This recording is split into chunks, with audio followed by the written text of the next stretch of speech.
Welcome to Chillin' 101. We hope this video helps.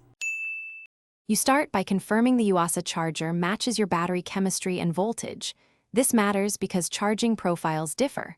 Once confirmed, switch the vehicle off and open a window for ventilation. Make sure you wear eye protection and gloves and remove metal jewelry. Next, expose and clean the battery terminals. Corrosion blocks current.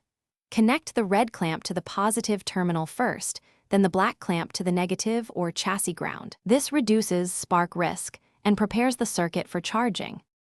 You now set the Yuasa charger controls. Choose the correct voltage and charging mode because the charger adjusts voltage and current to protect battery life.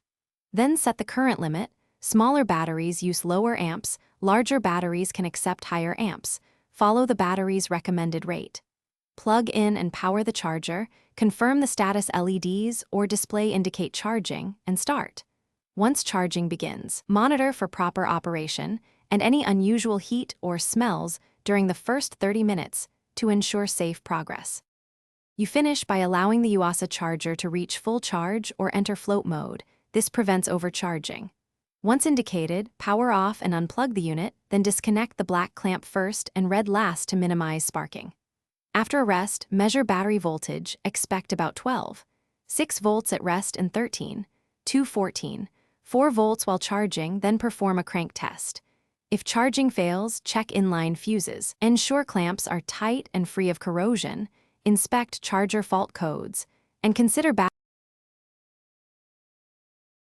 Thanks for watching. Consider subscribing if we helped you.